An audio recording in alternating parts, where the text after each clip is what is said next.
নমস্কার বন্ধুরা, our family nest আমার আরেকটি ভিডিওতে তোমাদের সবাইকে স্বাগত। আশা করি তোমরা সবাই ভালো আছো, সুস্থ আছো, আর আমিও ভালো আছি। তো আজকে দেখো, এখানে আমি একটা ডিমের মজাদার রেসিপি শেয়ার করব। ডিমের কারি। ডিমের এই যে কষা বা ডিমের কারি যাই বলো না কেন, তো এটা তো তোমরা বাড়িতে অনেকেই করো এবং সবাই নিজস্ব রেসিপি আছে এবং সবাই সুন্দরভাবেই করো। তো আমি কিভাবে করি সেটাই তোমাদের দেখাবো। একদম সিম্পল একটা রেসিপি, খুব সময় কম লাগে এবং কিছুই লাগে না বলতে গেলে চলে, পেঁয়াজ রসুন আদা বাটা হলেই চলে। তো এই রেসিপিটি দিয়ে গরম ভাত বলো, ফ্রাইড রাইস বলো, ভালোই লাগে খেতে। তো যাদের ধরো কাজের চাপ থাকে সকাল সকাল, তো এই রান্নাটা খুব তাড়াতাড়ি হয়ে যায়। তো প্রথমে এখানে আমি একটা কড়াই গ্যাসের উপর বসিয়ে দিয়েছি এবং ভালো করে সর্ষের তেল গরম করে নেব। রান্নাটা সর্ষের তেলই ভালো লাগে খেতে। সর্ষের তেলেতে আমি ডিমগুলো ভেজে নেবো, তার জন্য তেলের ওপরেই আমি হলুদ আর একটু কাশ্মীরি লঙ্কার গুঁড়ো দিয়ে দিলাম।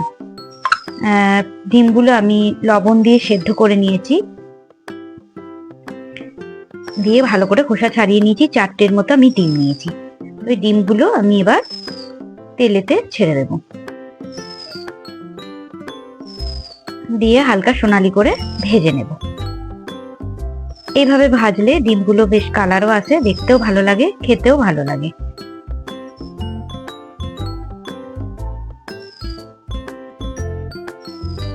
গ্যাসের আঁচটা একদম কমিয়ে রাখতে হবে, নাহলে পুড়ে যাবে।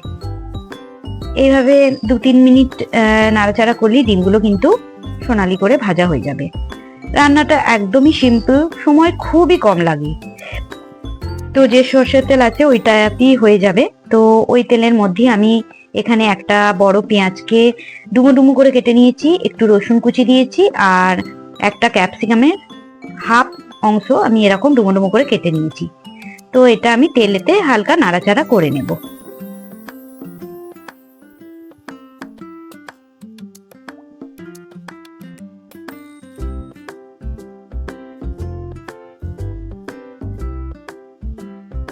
হালকা নাড়াচাড়া করে নিলাম। এবার আদা রসুন বাটা এর মধ্যে দিয়ে দিচ্ছি, আর দেব সামান্য একটু জিরে গুঁড়ো আর একটু কাশ্মীরি লঙ্কার গুঁড়ো, সামান্য একটু হলুদ দিলাম। এবার আরো একবার নাড়াচাড়া করে নেব।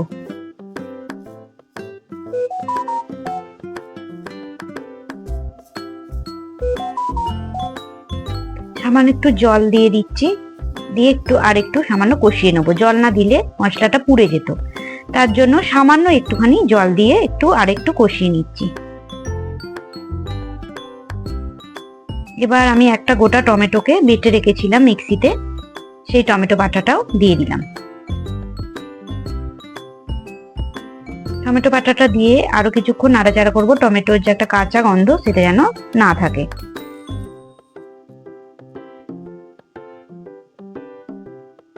কিছুক্ষণের জন্য ঢাকা দিয়ে দিচ্ছি, মিনিট 2-3 ঢাকা দিলেই হবে। গ্যাস একদম কমিয়ে রেখেছি। তো মিনিট 2-3 পর ফিরে আসছি।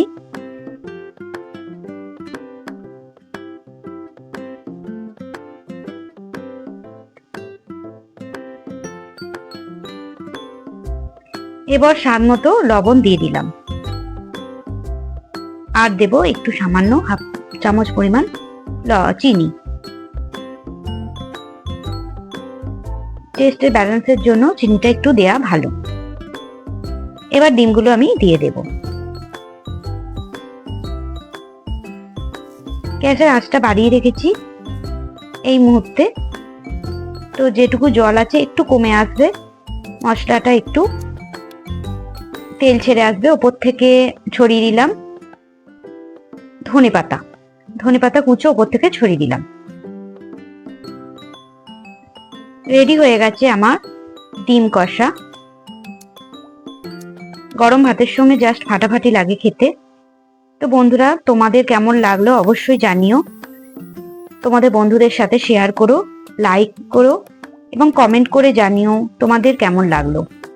ওপর থেকে গরম মশলার গুঁড়ো একটু ছড়িয়ে দিয়ে আমি চাপা দিয়ে দিলাম,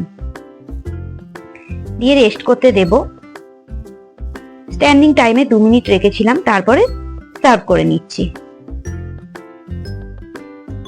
আজ তাহলে এই পর্যন্ত, দেখা হচ্ছে অন্য কোনো ভিডিওয়ে। ততক্ষণ পর্যন্ত তোমরা সবাই ভালো থেকো, সুস্থ থেকো। আমার সঙ্গে এতক্ষণ থাকার জন্য তোমাদেরকে অনেক অনেক অনেক ধন্যবাদ। আমার চ্যানেলে নতুন বন্ধু হয়ে থাকলে অবশ্যই আমার চ্যানেলটিকে সাবস্ক্রাইব করে দিও।